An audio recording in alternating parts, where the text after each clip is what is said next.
पापा, हमें आपसे बहस नहीं करनी, लेकिन हम बस इतना कह रहे हैं कि अगर गलती हमने की है तो आप हमें हैंडल करने दीजिए। नहीं शौर्या, तुमको जितना संभाला था तुम संभाल चुके। अब इस पूरे झमेले को हम अकेले ही संभालेंगे।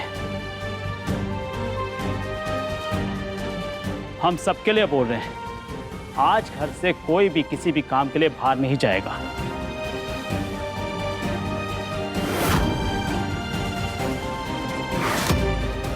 पापा, आप ऐसे मत बोलिए, मुझे कॉलेज जाना है, मेरा जरूरी रिहर्सल है। हमने कहा ना, कोई नहीं जाएगा मतलब कोई नहीं जाएगा। लेकिन पापा, मेरा बहुत जरूरी रिहर्सल है, मुझे जाना पड़ेगा। रिया बेटा, मान जाओ, अब ऐसे में क्या कर सकते हैं? इतना बड़ा बखेड़ा खड़ा हो गया है, करे कोई भरे सब। अब हम सबको तो भुगतना ही पड़ेगा ना। ऐसे तो हर रोज कुछ ना कुछ यहाँ पे होता रहेगा, तो इसका मतलब ये है कि सारे लोग सब काम धाम छोड़ के घर पे बैठ जाएं।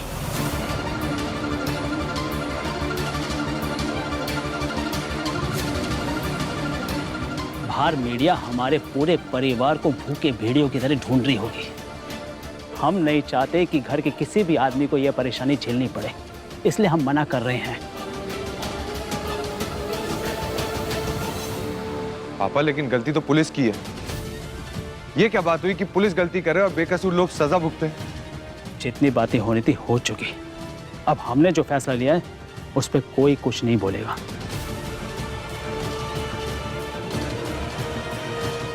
हे भोलेनाथ जी, हमसे ऐसी क्या गलती हो गई? मकर संक्रांति के जैसे शुभ अवसर पर हमें ये सब झेलना पड़ रहा है।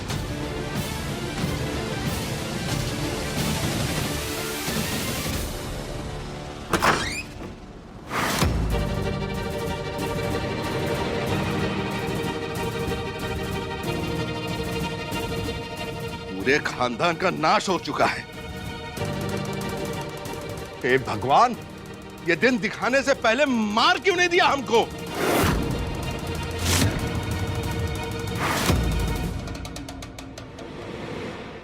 क्या हो गया पापा? आप ऐसे काहे बोल रहे हो? जाने कौन सी मनहूस घड़ी में आंख खोले हैं।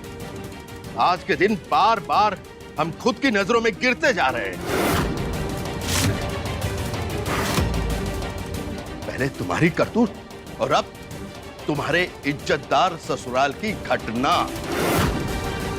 अरे जिसका हाथ थाम कर तुम घूम रहे हो ना, उसकी बहन के अलग ही कांड खुल रहे हैं।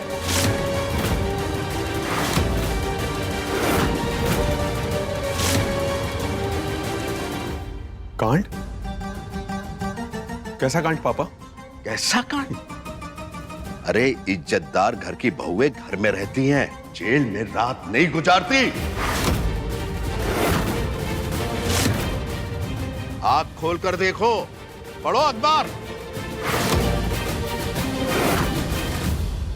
बदनाम औरतों के बीच जेल में रात गुजारी है इसकी बहन ने।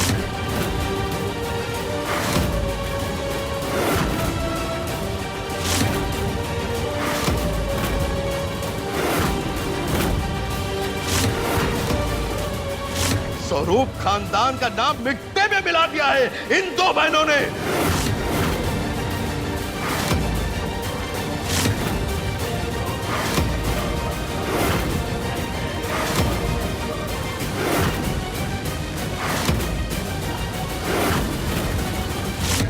कहा?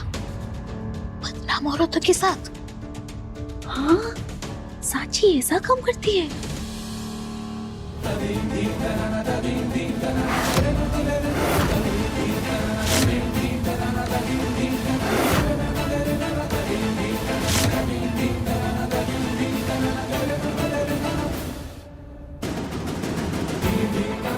रास्ते की गंदगी घर में लाकर सजाए हो विक्रांत, तो अब देखो तमाशा। साची भाभी, ये कैसे हो सकता है?